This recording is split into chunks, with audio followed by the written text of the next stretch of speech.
a misstep that's been taken or an outright fraud that's been committed in passing on a story that's patently unbelievable has been, I think, dangerous to our kids who are seeking in elementary school, in middle school, in high school, and at university a truth. And we have been confronted lately with institutions that have plagued us with lies, with governments that have lied to us. And this search for the truth is a step in healthy social redirection.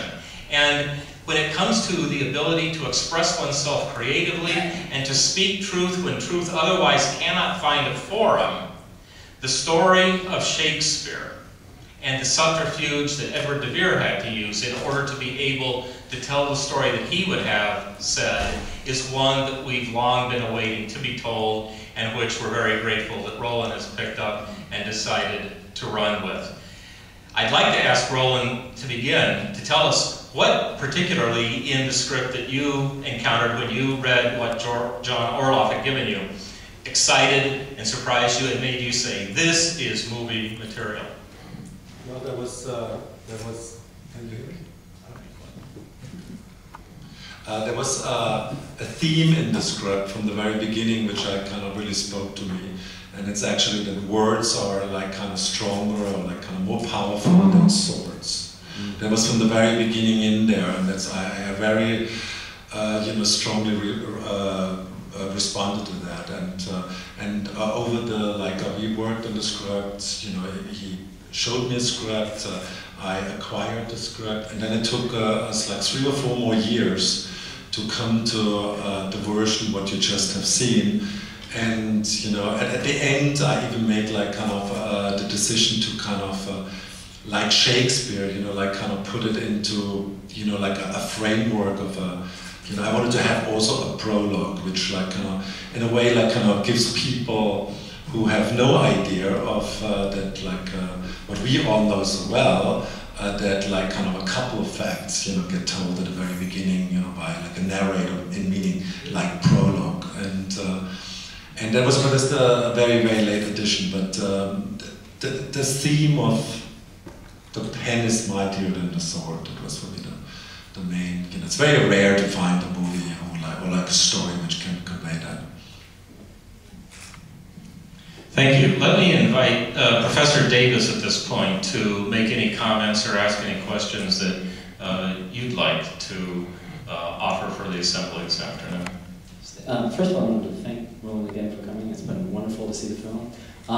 As a historian, we always look at and we're questioning our sources, and there's always multiple interpretations of what happened. And you talk a lot about a lot about the Essex Rebellion in here, and there's all sorts of interpretations of what went on, ranging from the bizarre that he got his sweet wine concession taken away and so he was angry, to more serious ones. And I was just curious, how did you weigh that as you were, what direction you wanted to go? How do you, as a filmmaker, give credo to some sources but not to others? Whenever you kind of want to make a historical movie about a subject, as a filmmaker, you will not take the truth. There is no one movie who ever told the truth. But all what you can give an interpretation, of what you think happened, and what you do is you have like an overall idea, and then you kind of look for something which happened during that time, and you make it about that. For example, when Peter Schaffer wrote, Amadeus, the play, he was very well aware of that, actually Salieri and Mozart never met. But he kind of thought they were the perfect, people to counter and show against. And, and he was criticized for it enormously, but I kind of thought it was one of the best movies I've ever seen. Because it brought actually really out who Mozart really was. Because there was a guy who was kind of not as good as him, and he was pretty much killed him. And the same thing is kind of true to a Bridge of the River Kwai. One of my favorite movies. The bridge was never blown up. And when you like know that, you like kind of see, you know, like, and then you also, and I think these men know much more about William Shakespeare than I do. When you look at William Shakespeare, when he did his history plays, he never ever, you know, like kind of took the truth of what really happened, was even cared about it. No, he wanted to tell something about overall what like he wanted to tell. And in a way, you know, I kind of thought the Essex Rebellion, I know exactly how many different, you know, like interpretation of the Essex Rebellion is, but I had like this idea, you know, to have one of the sons really go for the throne. And it was like just a perfect, you know, thing. And the Essex Rebellion, he never rode into, you know, like Whitehall, I know that. But it was like just all this, you know, like, you like kind of just take an idea and what you want to tell, and then you like rearrange all the things which happened then and make them your story. And that sounds like fun for you guys, but it's like and it's always done from beginning of time. It was in Homer's days like that. And I always like kind of wonder why like kind of we still believe, you know, when we like see a historical film, that we like kind of believe it actually really happened like that. Because you can make a movie about somebody who like 20 years ago died and you will not get it exactly right. Because you have to alter whatever is there. I think life is very messy, and films like a little bit more organized, you know, approach. And that like kind of is what we did. We took all the elements we saw, and you know, and then made our story out of it. And we very clearly state this at the beginning of the film. This is a different story, a darker story of quilts and swords, and you know, and then it's about succession. Because I always like kind of think, I always believe that like whatever made this whole mess to appear, it has to have to do with succession. And because when you look at all Shakespeare's work, is most of the time about succession, right? Exactly. Let me invite Mr. Whittemore to make any statements or ask any questions that he'd like to present to this assembly. Well, thank you, and congratulations, really. If you don't mind, I wrote a statement. Anybody mind?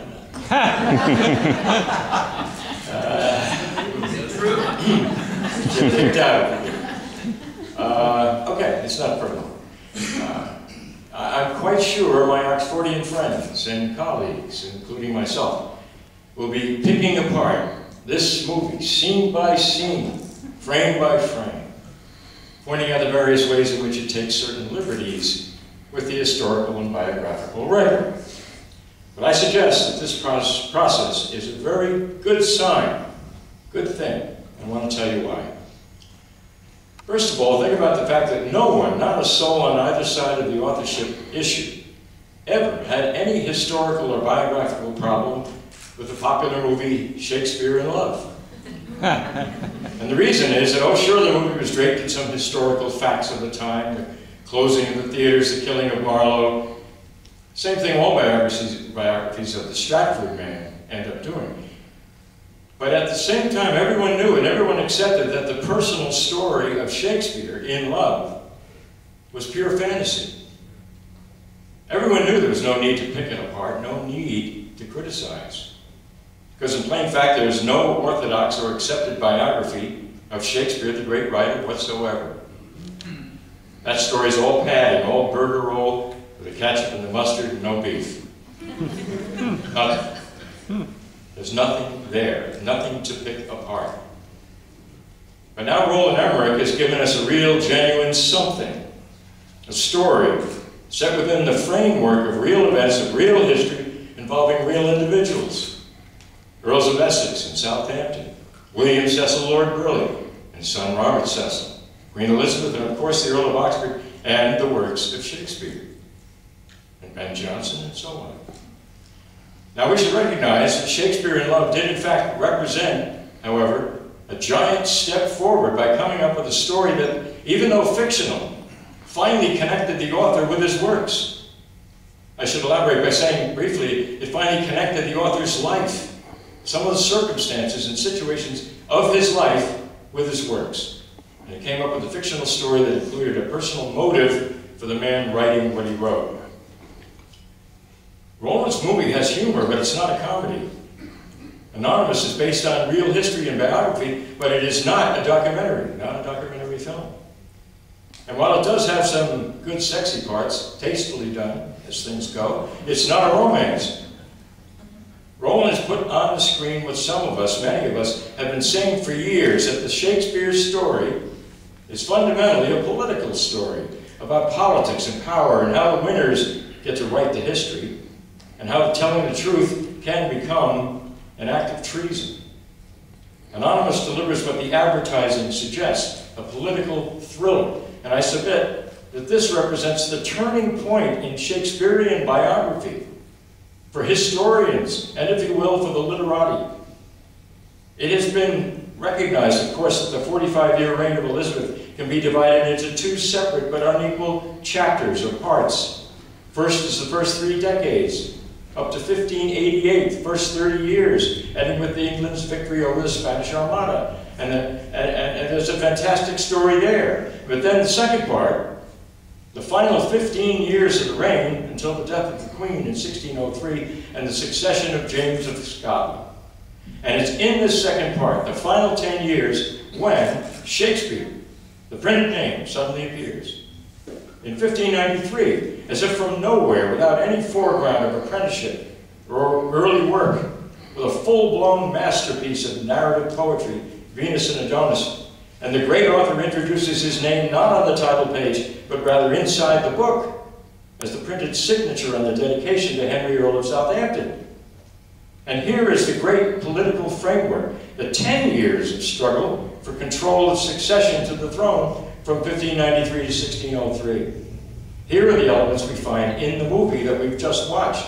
Shakespeare putting himself politically on the side of the so-called Essex faction led by Earls of Essex and Southampton, and in the following year, Shakespeare tells Southampton on the public dedication of the Regal Decrease, as we heard in the film, "What I have done is yours, what I have to do is yours, being part in all I have devoted yours." And he didn't mean write more poetry, even though he did. In real history, the great author is well aware of his relationship to Southampton, father and son, based on much evidence that I and others happen to agree with. That relationship as it is revealed in the movie, Anonymous. I intend to talk more about that and the new evidence that's been thrown into the hopper very recently in the last few days by Catherine Children in her new book, Shakespeare Suppressed. In one stroke, Roland Emmerich has taken the great author's biographical story away from that small group that's calling itself authority. Earl of Oxford in Sonnet 66 complains that art, his art, is made tongue-tied by authority. And he might be shocked to find out that that authority has kept him tongue-tied for centuries. But no more. Now the doors are open, the chains are off, and the game is afoot. And I'd like to close by citing a recent finding by scientists at the Rensselaer Polytechnic Institute that when just 10% of the population holds an unshakable belief, that belief will always be adopted by the majority of the society. A new idea held by less than 10% is stuck in the mud. But once that number grows above 10%, the same idea spreads like a flame. And thanks to Roland Emmerich and Anonymous, it looks like we might well get there.